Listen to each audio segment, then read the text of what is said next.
Okay, so over the last couple of days, a few channels that I follow here on YouTube have made videos about the ongoing, never-ending copyright claim, copyright strike here on YouTube that is really prevalent with us in the sort of musician, music creator, review, education space. I just got done watching Rick's video on it. Justin Hawkins made a great video, but this all started with Professor of Rock, who did a live stream talking about how the future of his channel is in jeopardy because of these ongoing, frivolous, in my opinion, copyright strikes and copyright claims. I'll link all those videos down below if you haven't watched them already. Please do. If you've watched Rick for any period of time, then you know this is something he talks about continuously. And I want to talk about it today because I think I'm coming from a slightly different perspective than any of the other creators I've seen talk about this so far. I started my channel in 2018 when I was still touring on the road full time, and the idea behind it, and the idea continues to be, it's an education channel. This is a channel that I wish I could have watched when I was 13, 14 years old and just learning about guitar. And everything I do is kind of with that in mind.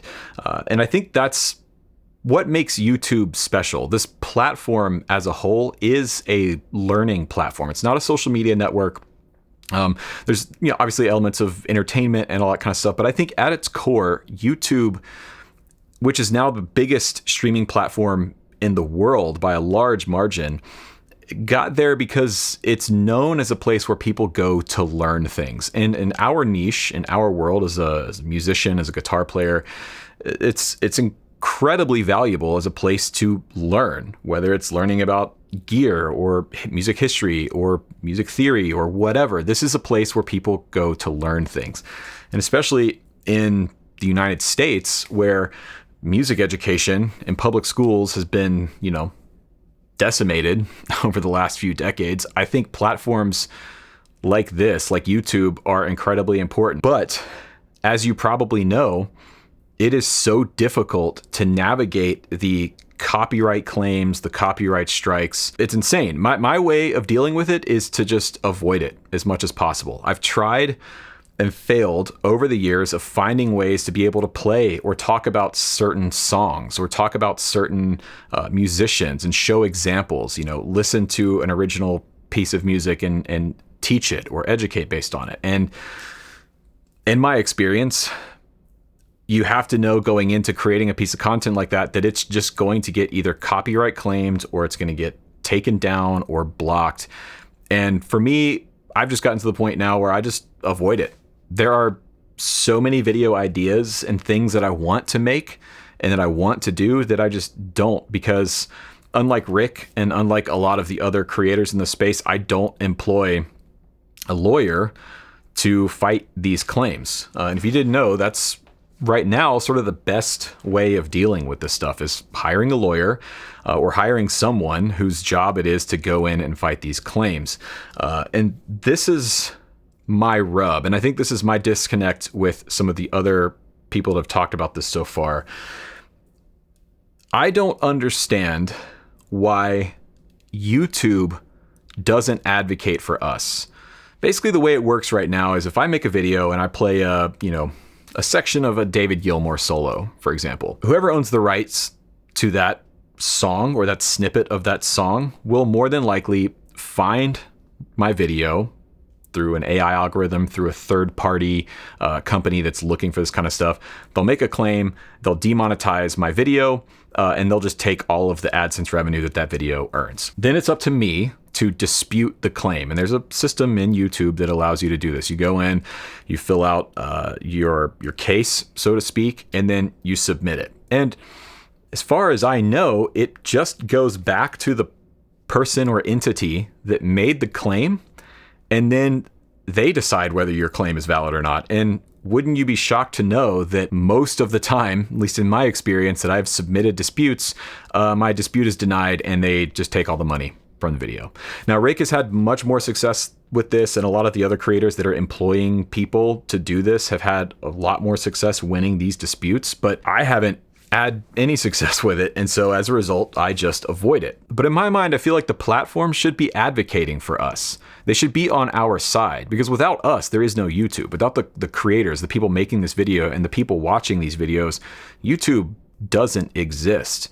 Now, I understand that it is a complicated world that YouTube has to navigate, making deals with these record labels, or now not even labels, but a lot of venture capital firms, a lot of VC people, a lot of uber wealthy people that just buy up the catalogs of these famous musicians and these famous bands.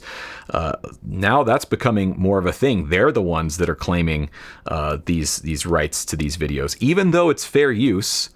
Even though under US copyright law, if I'm talking about a David Gilmour solo or teaching a David Gilmour solo or reacting to a David Gilmour solo, that is fair use and I'm entitled to do that. It doesn't matter, because YouTube doesn't, at least in my experience, stand up and advocate for the content creator. They just basically say, well, you two work this out. And like I said, most of the time, I lose. So that's the thing I struggle with. I don't understand. And maybe someone who's much more educated on this, a lawyer maybe, in the comments, let me know if my thinking is way off base. But in my mind, I don't understand why I bear the burden of proving that my content should qualify under fair use. In my mind, it should be the person filing the dispute to claim my video, to demonetize my content. The burden should be on them to claim why this particular video of me reacting to a David Gilmour solo does not meet fair use requirements under US copyright law or British copyright law or whatever. I understand, obviously, there needs to be a system of copyright enforcement on the platform. I've had to enforce copyright in the past where people have, just ripped my videos and re-uploaded them to their own channel. And I've had to file claims and have those videos taken down. So obviously there is a need for this platform, but it's being abused by these labels and by these VC firms because it's easy money for them.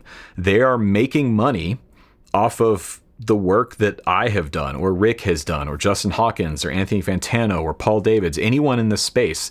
We do the work of educating, talking about a specific artist or song or idea, for example. And then these major companies, these big corporations, or these VC firms see it and say, oh, you played 3 seconds or 5 seconds or 10 seconds of this David Gilmour solo. Thank you. We're going to take that money from you. And that's real money. I mean, if a video does well, it makes thousands and thousands of dollars or tens of thousands of dollars over the course of its life on the platform, which is obviously why they do it. And it's not just with music creators, they do it across the entire platform. It's a very lucrative thing. I don't understand why YouTube is not stepping up and advocating for the content creator here. They seem to be just kind of turning a blind eye to it because it's too complicated. They don't want to deal with it. I don't understand. So I'm under no illusion that YouTube is gonna, see this video and change their ways. And so in light of that, what do we do? How do we deal with it? Well, for me and for other creators on this platform that I know and I talk to, we try and get our income off of the platform as much as possible, because YouTube is unfortunately just not a reliable partner when it comes to earning a living from making content full-time for their platform. So the way I do it is I make video courses. I have an online business that I've built over the last 5 or 6 years because that's what pays my bills. That's what allows me to do this. And for the record, I love this. This is the best job I've ever had. I still love YouTube as a platform. I love making videos. I love the community aspect. I love being able to go on and deep dive and obsess over the latest interests that I have. That will hopefully always remain the case on YouTube. But I think YouTube needs to do a better job of stepping up and advocating for the content creator in this regard. This doesn't seem to be going away. In fact, it actually seems to be getting worse, especially as a lot of these bigger artists are going to continue to sell their catalogs to these VC firms. I don't think this is going to go away anytime soon. And it's a real shame because I see YouTube having a massive opportunity to fill in the gap that has been left by the decline of music education in our public schools and just in general in our society. The creators like Rick and Professor of Rock and Fantano and Justin Hawkins, all these creators I think are doing a really great thing by continuing to educate and turn on younger generations and entire, swaths of people to music and genres and artists that they may not have heard of otherwise. Unfortunately, because of this issue, people like me and a lot of the other creators in the space that I know just choose to avoid it because it's just not worth the headache of dealing with all of this stuff, knowing I'm going to spend, 10, 12, 15, sometimes 20 hours of work on a video, and it's going to just immediately get either demonetized or blocked or taken down because I talked about or played a certain section of a song, or even in some cases in my experience, just playing a part on my guitar that sounds like an original part has been enough to get copyright claimed and demonetized. Like it's that bad. You have to not even play something that sounds like a copyrighted piece of music. So yeah, I think if you want to support channels, sign up for their Patreon, buy a course, do whatever. But most importantly, just continue to watch, continue to subscribe, engage with the content, leave comments, likes, share it with people. That really is the best thing I think you can do. And again, I love YouTube. I have a gripe. I have an issue with how this particular thing is being handled, but still overall, I think this platform is truly special. I almost think of it as like the modern day Library of Alexandria or something. That's like the entire wealth of human knowledge seems to exist on this platform in some way, shape, or form. And it's there for you to just discover and learn from. And I love that. It continues to be my favorite form of media and has been for well over a decade. I just want them to fix this because I want to be able to talk about stuff and know that I'm not going to get blocked or a copyright strike or demonetized. I want to be able to teach things that are really important, pieces of music that have been huge in shaping my sound as a guitar player and a musician. I want to be able to talk about records that I love. I want to be able to talk about music that I love. But, I guess until I start hiring a full-time lawyer to fight this stuff for me, I'm just going to continue to stay the course. So let me know what you think in the comments section down below. Again, if you're a lawyer or you know more than me about this, let me know in the comments. Is my thinking on this issue flawed? Is it way off? I'd be interested to know. So I'll be down there talking to people, engaging with people. Thank you for watching. Like I said, I'll have links in the description to all of the other videos that I talked about. Justin Hawkins, Rick Beato, Professor of Rock. Go watch their videos on it. And yeah, thanks for watching.